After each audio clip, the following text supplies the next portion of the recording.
Now there's another subject under attack and confess that's very important called tools of last resort.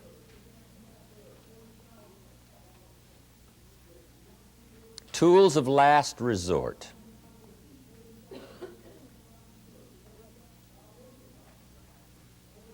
Here are some things that you can use as a last resort, and underline the words last resort.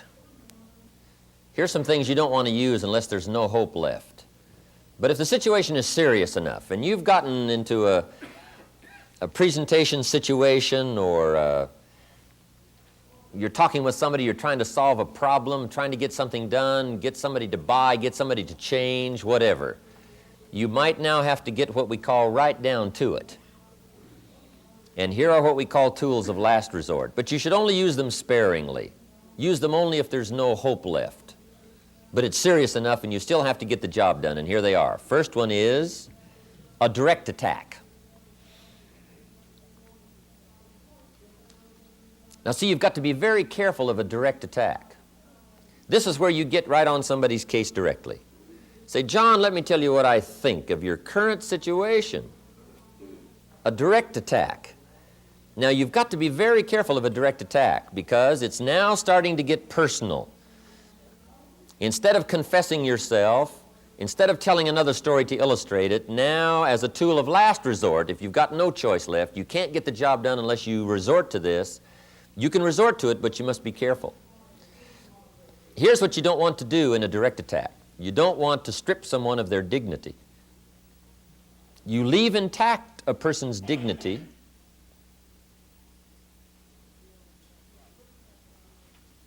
but still get the problem solved. And a direct attack is one way of doing that.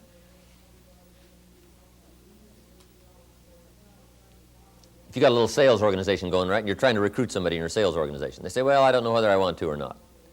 Right, and this has gone on and on and on, and back and forth, right, and you've made the presentation. What shall we do? Okay, then you just look around for some way to make it a direct attack. You say, well, John, how long do you want to sit on this old shabby living room furniture?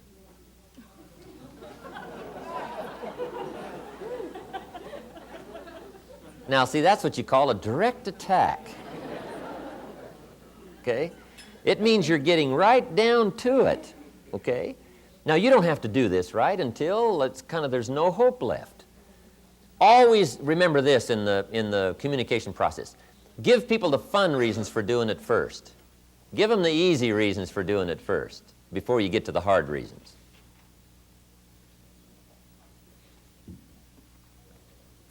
It's like attending a seminar, right? Hey, everybody's going to seminars. Guys, is okay? Where's my ticket? Right? Everybody's going, just go. That's kind of an easy reason. That's a fun reason. Hey, to keep up on what's going on, you got to go see everything. Okay, fine, here's my check, I'll go. Right? Give people fun reasons first before you get to the difficult reasons and the hard reasons. Okay, make it easy.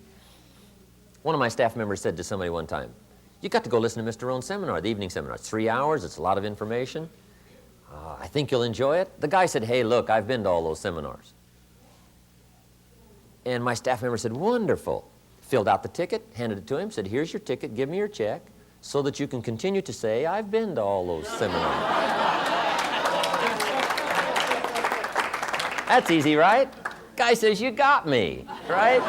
Here's my check, I'll go. That's right, let's go for fun. Everything is not grim, everything is not just terribly serious, right? If it's fun, go for fun. If it's easy, go easy. But now then, if all of that is not working, now you come right down maybe to the hard part, to the strong part, to the severely direct part. So that's a tool of last resort, a direct attack. Okay? Here's another one, scolding. That's a tool of last resort. You don't want to resort to that unless there's no hope left. Because scolding can really cut. And sometimes it can cause damage if you don't do it very carefully. But sometimes scolding is effective. But only as a tool of last resort, and only utilized with great care. See, if somebody walks in late and you say, where have you been? See, that's loaded with insinuations. Just the tone of your voice says you don't care, you're careless. You've got to be very careful of scolding. Parents have to be very careful of using these tools of last resort all day long. You just don't want to use them all the time. Because to get somebody's attention, you might cut them a little bit on the finger, right? And it'll heal and it'll be okay and you've gotten their attention. But see, you don't want to take off the whole hand, right? You just got to make sure when it's time to do some cutting that you do it with great care.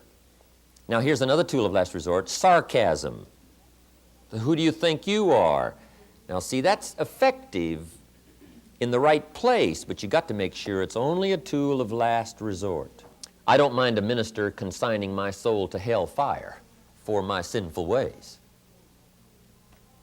I don't mind that, as long as he does it with tears and not with joy. See, if somebody really cares, then they can get right on your case, if they really care.